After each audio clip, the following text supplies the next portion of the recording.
La directrice de cabinet, monsieur le secrétaire général entrant, monsieur le secrétaire général sortant qui malheureusement n'est pas là pour des petits problèmes de santé. Il n'a pas le coronavirus, grâce à Dieu.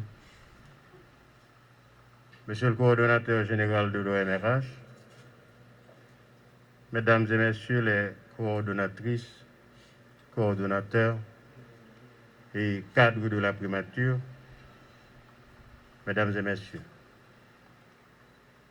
en franchissant les portes de la primature, je me suis retrouvé face à un virus impitoyable dénommé Covid-19, contre lequel j'ai eu à me colter.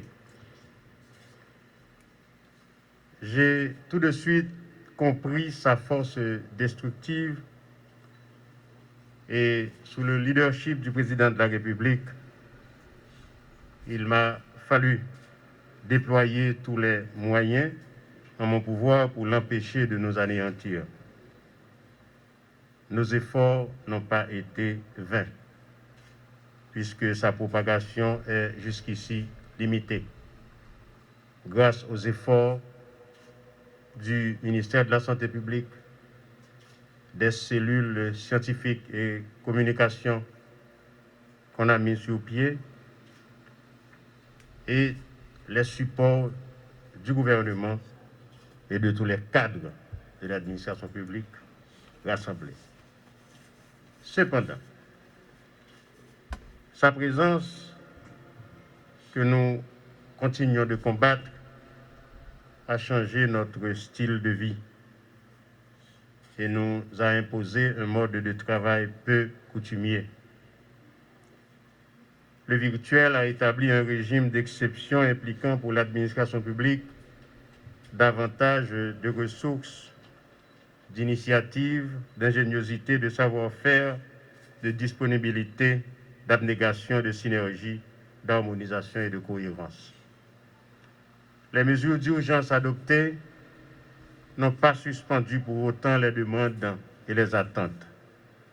La grande machine administrative marche certes au ralenti, mais continue à fonctionner.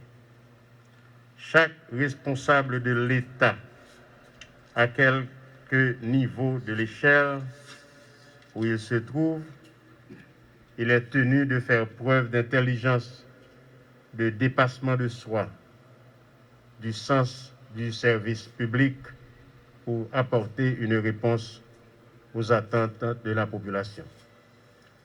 La primature, en ce sens, a un rôle majeur de leader à jouer. Elle doit être organisée en conséquence.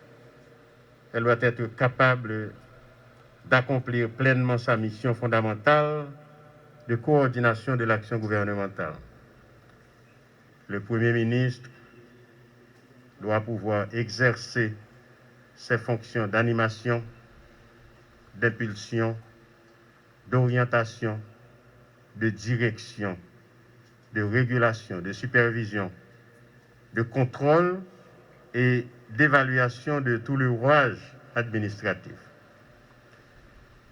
Il nous faut donc pour cela construire rapidement cette dynamique de collaboration harmonieuse au sein des services centraux de la primature et renforcer les structures qui y sont attachées afin d'impulser la réforme de l'État qui devient de plus en plus impératif.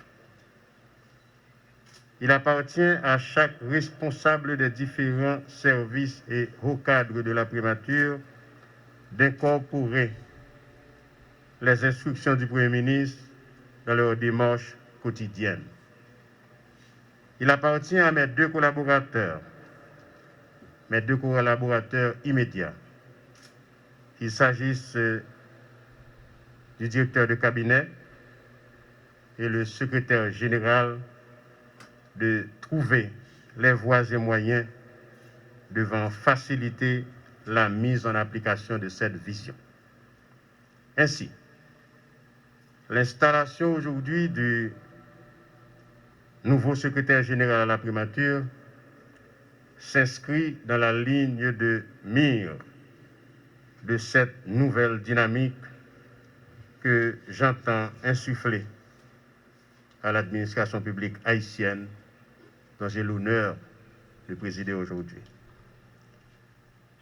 Je m'attends donc, Monsieur le Secrétaire général, à une primature qui bouge dans le sens des objectifs que je viens d'évoquer ici. Je sais que vous êtes capable. Vous avez toujours exprimé publiquement le vœu de voir ce pays se développer en faveur du bien-être de la population. J'ai trouvé une primature avec des retards considérables dans le traitement des dossiers, notamment du courrier. Il n'existe pas un répertoire à jour. Tout est dans un cafouillis inadmissible. Sous mon administration, j'entends que la primature soit un lieu de travail solennel, performant et efficace. Aucune forme de harcèlement ne sera tolérée. Les luttes claniques et intestines doivent cesser. Vous devez faciliter la tâche à vos collaborateurs en les laissant travailler librement, de manière à permettre au pays de bénéficier de leurs compétences selon le vœu du président de la République. Je ne doute point que le démocrate convaincu que vous êtes saurait respecter l'opinion de chacun, dans les limites certes des règlements en vigueur. Nous avons un pays laïque, moun gen droit vaudouisant, moun gen droit protestant, moun gen droit catholique. Nous choisissons un pays démocratique. Employés là, ils ont droit parrainer le président Jovenel. Ils ont droit parrainer le premier ministre. Ils n'ont pas droit faire politique en dedans. Mais les autres dehors, ils ont même n'importe parti politique qui fait au plaisir. C'est la démocratie, nous, qui nous choisit. C'est pour nous respecter les règles démocratiques. Votre expérience de la chose publique constitue un gage sur lequel je parie très fort. Vos atouts personnels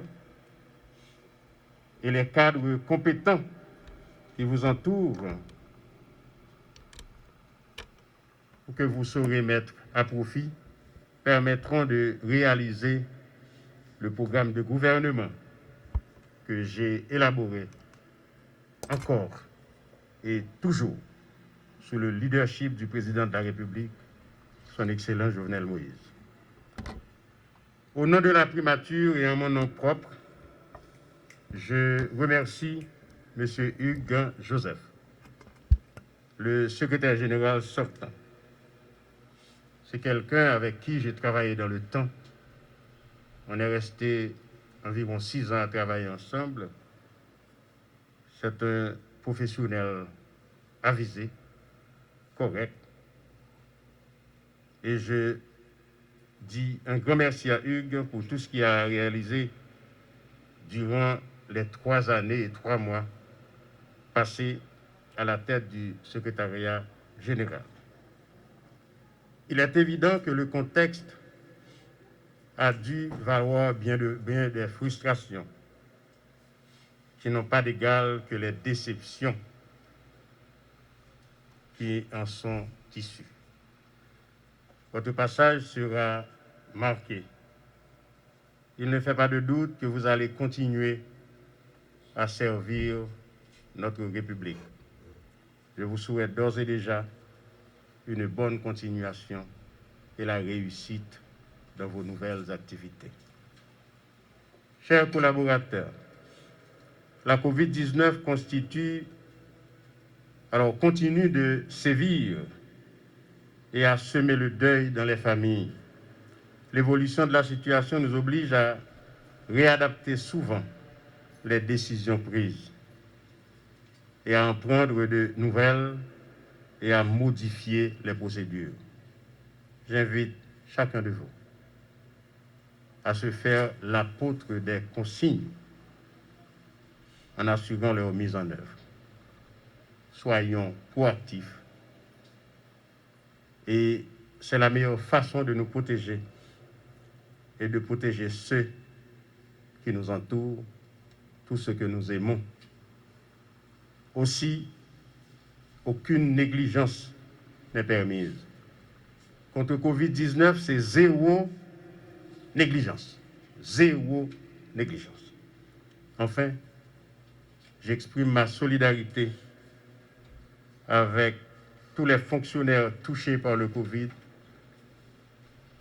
Je leur souhaite un prompt rétablissement. Continuons d'observer rigoureusement les recommandations sanitaires.